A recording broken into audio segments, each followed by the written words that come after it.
বিগত 19শে এপ্রিল নারী বিষয়ক সংস্কার কমিশন যেই প্রস্তাবনা উপস্থাপন করেছে, এটা দেখে আমরা স্বাগত জানাবো তো দূরের কথা, বাংলাদেশের আলেম সমাজ এবং ইসলাম প্রিয় জনতা আমরা স্তম্ভিত হয়ে পড়েছি।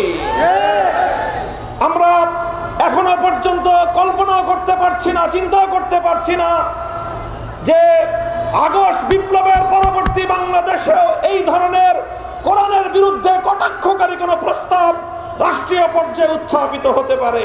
ডক্টর ইউনূস সাহেবের ভেরিফাইড ফেসবুক পেজ থেকে প্রতিশ্রুতি ব্যক্ত করা হয়েছে এই নারী কমিশনের প্রস্তাবনাকে, তাদের সুপারিশকে যথা দ্রুত সম্ভব তারা বাস্তবায়ন করার প্রতিজ্ঞা করেছেন।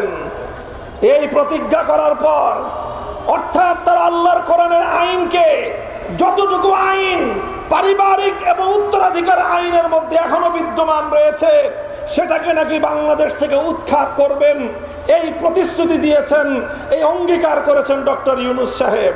আগামী 3 তারিখের পূর্বে বিতর্কিত নারী কমিশনের প্রস্তাবনা প্রত্যাখ্যান করে, প্রত্যাহার করে এই কমিশন যদি বাতিল না করা হয়, সোহরাওয়ার্দী উদ্যান থেকে পরবর্তী কর্মসূচি ঘোষণা করতে বাধ্য হবে হেফাজতে ইসলাম।